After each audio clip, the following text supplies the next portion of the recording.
महादेव महादेव जीवन का मित्रों, हिंदू धर्म में शिवलिंग से जुड़े कई मान्यताएं प्रचलित हैं जो हमें आज भी हैरान कर देती है। उनमें से एक पौराणिक कथाओं में यह बताया गया है कि भगवान शिव का लिंग कटकर पृथ्वी पर गिरा था। उसी समय से ही हिंदू धर्म में शिवलिंग की पूजा की जाती है और भगवान शिव को लिंग के रूप में ही पूजने पर सभी भक्तों का मनोकामनाएं पूरी होती है। आइए इस अध्याय को विस्तार से जानते हैं।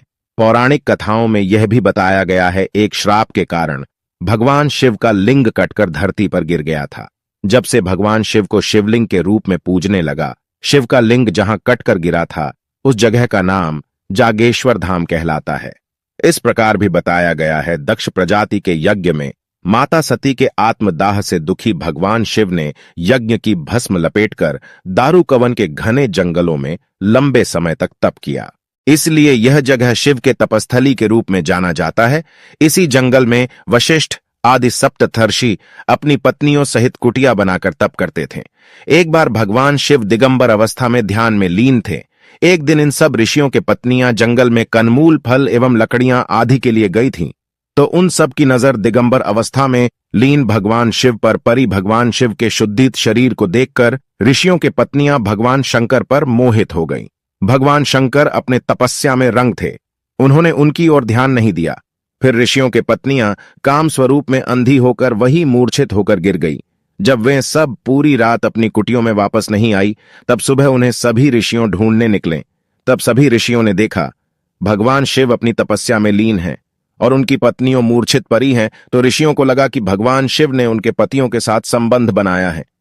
वे आशंका में सभी ऋषियों ने भगवान शिव को श्राप दे बैठे और बोले, तुमने हमारे पत्नियों के साथ संबंध बनाया है, तुम्हारा लिंग तुम्हारे शरीर से तुरंत अलग होकर गिर जाए। भगवान शिव ने नेत्र खोलते हुए बोले कि आप लोगों ने हमें संदेहजनक परिस्थितियों में देखकर अज्ञानता के कारण ऐसा किया है, इसलिए मैं इस श्राप का विरोध नहीं करूंगा। मेरा लिंग गिरकर इस स्थान पर स्थापित हो जाएगा। तुम सभी ऋषियों तारों के साथ अनंत काल तक लटके रहोगे। शिव से लिंग कटकर अलग होते ही पूरे संसार में कोहरा मचने लगा। रामदेव ने संसार को इसके करकोप से बचाने के लिए शिष्यों को मां पार्वती के उपासना करने के लिए कहा। रामदेव जानते थे शिव के इस तेज को मां पार्वती ही धारण कर सकती है। शिवली मां पार्वती की उपासना की। पार्वती ने योनि रूप में प्रकट होकर शिव के लिंग को धारण किया। इस प्रकार यह शिवलिंग की स्थापना हो गई।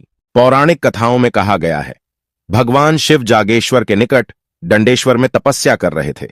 इस बीच सब ऋषियों की पत्नियों वहां पहुंची और शिव के दिगंबर रूप पर मोहित हो गई। सब ऋषियों अपनी पत्नियों के खोज में वहां पहुंचे। उन्होंने अपनी पत्नियों को पहचाने पर नाराज हो गया और शिव को लिंग पतन का श्राप दे दिया। इससे ब्रह्मांड में उछल पत्थल मच गई। बाद में अन्य देवताओं ने शिव को किसी तरह मनाया और जागेश्वर में उसकी लिंग की स्थापना की गई। मान्यता है कि तभी से और वहीं से शिवलिंग की पूजा शुरू हो गई। पौराणिक कथाओं के अनुसार शिवलिंग की पूजा जागेश्वर से ही प्रारंभ हुई। मानसरोवर पर निकलने वाले यात्री पहले इस स्थान के अर्चना करके आगे बढ़ते हैं। यहां करीब 150 से ज्यादा मंदिरें हैं। जागेश्वर धाम की मंदिर करीब अल्मोड़ा से 40 किलोमीटर दूर देवदार के घने जंगलों में बीच स्थापित है। यह धाम उत्तर भारत के एक प्रमुख शिव मंदिर के रूप में प्रतिष्ठित है। मान्यता है कि यहां पर शिव जागृत रूप में विद्यमान है और यहां पर ही शिवलिंग की पूजन की परंपरा प्रारंभ हुई थी। कई पुराणों में इस जगह का उल्लेख मिलता है। इस पवित्र स्थान के बारे में अर्थात मनुष्य बैजनाथ धाम, माया नगरी या फिर हरिद्वार भी नहीं जा सकें तो जागेश्वर धाम में भगवान शिव के दर्शन जरूर करनी चाहिए। मान्यता है दोस्तों, आज के वीडियो में इतना ही।